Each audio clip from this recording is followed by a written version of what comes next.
New concerns for gun owners as the new year kicks in. The UN Arms Trade Treaty is now in effect, and all eyes are on the U.S. to see what it does next. The treaty signed by the Obama administration last September does not exclude civilian firearms and threatens our individual freedoms. Although word from Capitol Hill is there's no chance the Senate will ratify this treaty, what's more likely to happen is that President Obama will do what he's become quite good at, make an end run around Congress and sign an executive order. Because, as John Bolton told me, our Constitution is simply an inconvenience to this president. Take a look.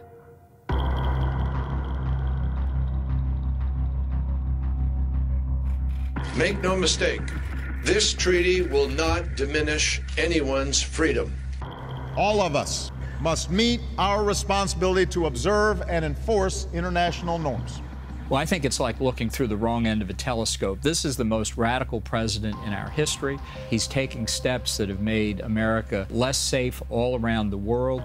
What it says for gun owners in America is it's a threat to their Second Amendment liberties. I think we have to worry about the president taking executive action against gun owners based on this unratified treaty. Clearly, this is something that suits his ideology. I've got a pen, and I can use that pen to sign executive orders. He's not going to get any kind of gun control through Congress that he wants, and his creative lawyers will find ways, I'm afraid, to take this executive action that will sweep very broadly. Where I can act on my own without Congress, I'm going to do so. This is a president who acts without any sense of executive restraint. The Constitution is an inconvenience to him. This is, I think, as blatant a usurpation of authority as we've ever seen in this country.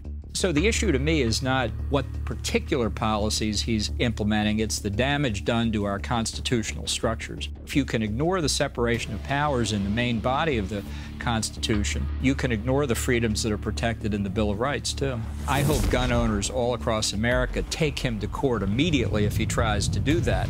I think it's very important for the new majorities in the Senate and the House to use the power of the purse. Why would we ever sit down with bad actors and let them decide what our policy will be going forward? Bad idea. Doesn't make sense. I would move early to say we're going to have a Second Amendment Protection Act that precludes the president from using any appropriated funds to do anything with respect to the Arms Trade Treaty. We've seen what happens when you ignore an issue and allow the president to act. He is running for his legacy. That worries me more than anything else. We all know that from day one, the UN claimed that this treaty was all about keeping firearms out of the hands of rogue regimes and terrorists. This is about reducing the risk of international transfers of conventional arms that will be used to carry out the world's worst crimes. You look at what happened in Australia, the hostage situation in that cafe, and then you look at what happened in Pakistan, more than 130 children slaughtered. How would a treaty like this ever stop that from happening? It's the same fallacy as gun control legislation domestically, that if we had it, then somehow criminals wouldn't get weapons. I think it leaves innocent citizens who simply want to protect themselves far more vulnerable. A lot of countries will sign this treaty and then completely ignore it. The threats to the United States, the threats to our people overseas are not going to be decreased by this.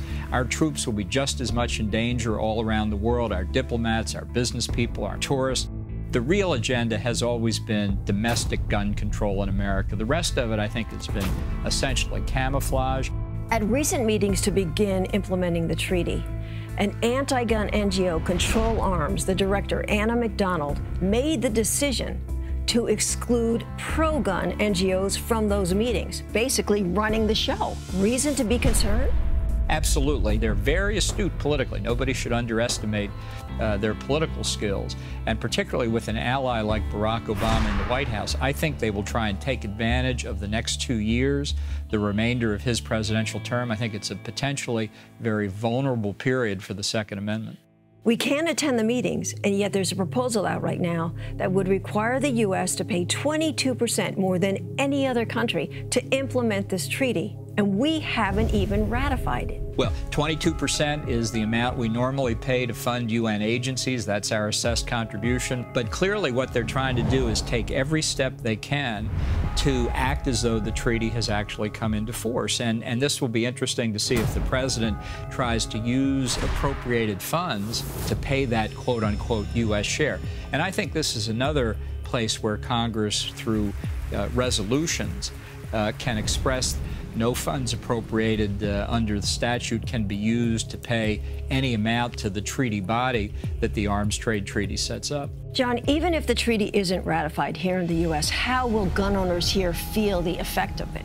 Well, this is a very important point because it will have an impact on Americans traveling internationally, on American-based gun manufacturers and their international sales, which already has the world's most extensive system of export controls and for collectors and museums as well as hunters. It could prevent us from importing weapons. It could limit our ability to export them. So in this web of regulatory structures that could be created under the treaties, it could have a very profound effect. And I think the gun control advocates are counting on that.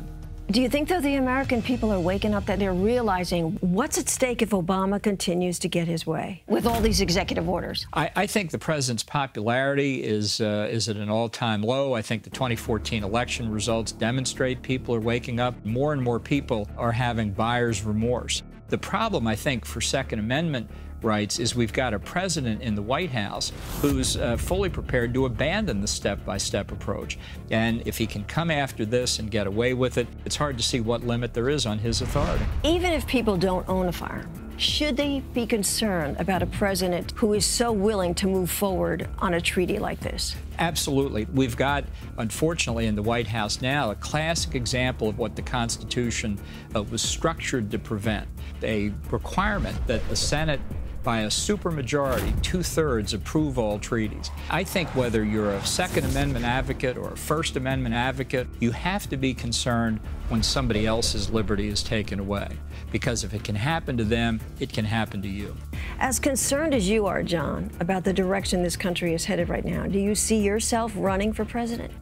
Well, I'm considering it, and I'm considering it for the same reason I did last time. I think the country's security internationally is at stake. I think our freedoms at home are at risk, and I think this is what really motivates people fundamentally. I think it's recoverable. I don't believe in tipping points. I don't think it's something we can't correct. I think we're in a dangerous period. I think it's important for citizens who value their liberties to be in touch with their new majorities in both houses of Congress to say, you've got to stand up to this. This is a question of protecting fundamental constitutional principles. So for those of us who are concerned about American exceptionalism and the freedoms we enjoy here, it's going to be a hard-fought 2 years.